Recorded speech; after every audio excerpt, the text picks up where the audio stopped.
Ezekiel 13 അധ്യായം. വ്യാജപ്രവാചകർക്കെതിരെ. കർത്താവ് എന്നോട് അരുളിച്ചെയ്തു, മനുഷ്യപുത്ര, ഇസ്രായേലിലെ പ്രവാചകന്മാർക്കെതിരായി നീ പ്രവചിക്കുക. സ്വന്തമായി പ്രവചനങ്ങൾ നടത്തുന്നവരോട് പറയുക, കർത്താവിൻ്റെ വചനം കേൾക്കുവിൻ. ദൈവമായ കർത്താവ് അരുളിച്ചെയ്യുന്നു, ദർശനം ലഭിക്കാതെ സ്വന്തം തോന്നലുകളെ പിന്തുടരുന്ന ഭോഷന്മാരായ പ്രവാചകന്മാർക്ക് ദുരിതം. ഇസ്രായേലേ, നിന്റെ പ്രവാചകന്മാർ നാശകൂമ്പാരങ്ങൾക്കിടയിൽ കഴിയുന്ന കുറുനരികളെ പോലെയാണ്. കർത്താവിൻ്റെ ദിനത്തിൽ ഇസ്രായേൽ ഭവനം യുദ്ധത്തിൽ ഉറച്ചു നിൽക്കാൻ വേണ്ടി നിങ്ങൾ കോട്ടയിലെ വിള്ളലുകൾ പരിശോധിക്കുകയോ കോട്ട പുതുക്കി പണിയുകയോ ചെയ്തില്ല. അവർ കള്ളം പറയുകയും വ്യാജപ്രവചനം നടത്തുകയും ചെയ്യുന്നു. കർത്താവ് അവരെ അയച്ചിട്ടില്ലെങ്കിലും കർത്താവ് അരുളിച്ചെയ്യുന്നു എന്ന് അവർ പറയുകയും അവിടുന്ന് അത് നിറവേറ്റുമെന്ന് പ്രതീക്ഷിക്കുകയും ചെയ്യുന്നു. ഞാൻ പറയാതിരിക്കെ കർത്താവ് അരുളിച്ചെയ്യുന്നു എന്ന് നിങ്ങൾ പറഞ്ഞപ്പോഴൊക്കെ നിങ്ങൾ മിഥ്യാദർശനം കാണുകയും വ്യാജപ്രവചനം നടത്തുകയുമല്ലേ ചെയ്തത്. ദൈവമായ കർത്താവ് അരുളിച്ചെയ്യുന്നു, നിങ്ങൾ വ്യാജം പറഞ്ഞതുകൊണ്ടും മിഥ്യാദർശനം കണ്ടതുകൊണ്ടും ഇതാ ഞാൻ നിങ്ങൾക്കെതിരാണ്. ദൈവമായ കർത്താവാണ് ഇത് പറയുന്നത്. വ്യാജം പ്രവചിക്കുകയും വ്യർത്ഥ ദർശനങ്ങൾ കാണുകയും ചെയ്യുന്ന പ്രവാചകന്മാർക്കെതിരെ എൻ്റെ കരം ഉയരും. എൻ്റെ ജനത്തിൻ്റെ ആലോചനാ സംഘത്തിൽ അവരുണ്ടായിരിക്കുകയില്ല.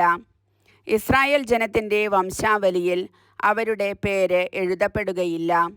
അവർ ഇസ്രായേൽ ദേശത്ത് പ്രവേശിക്കുകയുമില്ല. ഞാനാണ് ദൈവമായ കർത്താവ് എന്ന് അപ്പോൾ നിങ്ങൾ അറിയും.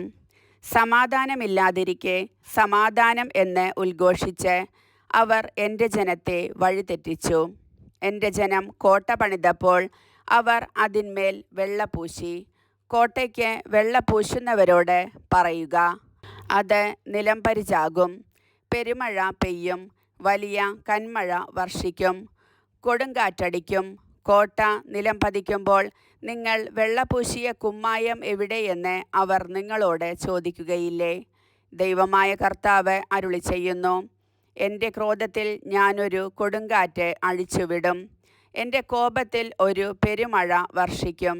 എൻ്റെ ക്രോധത്തിൽ എല്ലാം നശിപ്പിക്കുന്ന കന്മഴ അയക്കും. നിങ്ങൾ വെള്ളപൂശിയ കോട്ട ഞാൻ തകർക്കും. അസ്ഥിവാരം തെളിയത്തക്ക വിധം ഞാൻ അതിനെ നിലം പതിപ്പിക്കും. അത് നിലം പതിക്കുമ്പോൾ അതിനിടയിൽപ്പെട്ട് നിങ്ങളും നശിക്കും. ഞാനാണ് കർത്താവ് എന്ന് അപ്പോൾ നിങ്ങൾ അറിയും. കോട്ടയും അതിന് വെള്ളപൂശിയവരും എൻ്റെ ക്രോധത്തിനിരയാകും. ഞാൻ നിങ്ങളോട് പറയും, കോട്ടയോ അതിന് വെള്ളപൂശിയവരോ അവശേഷിക്കുകയില്ല. ജെറുസലേമിനെ പറ്റി പ്രവചനങ്ങൾ നടത്തിയവരും സമാധാനമില്ലാതിരിക്കെ സമാധാനത്തിൻ്റെ ദർശനങ്ങൾ കണ്ടവരുമായ ഇസ്രായേലിലെ പ്രവാചകന്മാരും അവശേഷിക്കുകയില്ല. ദൈവമായ കർത്താവാണ് ഇത് പറയുന്നത്. മനുഷ്യപുത്ര, സ്വന്തമായ പ്രവചനങ്ങൾ നടത്തുന്നവരായ നിന്റെ ജനത്തിൻ്റെ പുത്രിമാർക്കു നേരെ മുഖം തിരിച്ച് അവർക്കെതിരെ പ്രവചിക്കുക. ദൈവമായ കർത്താവ് അരുളിച്ചെയ്യുന്നു, മനുഷ്യാത്മാക്കളെ വേട്ടയാടാൻ വേണ്ടി എല്ലാവരും എല്ലാ വലുപ്പത്തിലുമുള്ളവരുടെ തലയ്ക്ക് യോജിച്ച മൂടുപടമുണ്ടാക്കുന്നവരുമായ സ്ത്രീകൾക്ക് ദുരിതം.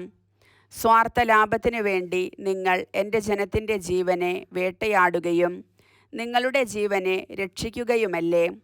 ഒരു പിടി യവത്തിനും കുറച്ച് അപ്പക്കഷ്ണങ്ങൾക്കു വേണ്ടി എൻ്റെ ജനത്തിൻ്റെ മുൻപിൽ വെച്ച് നിങ്ങൾ എൻ്റെ പരിശുദ്ധിയിൽ കളങ്കം ചേർത്തു.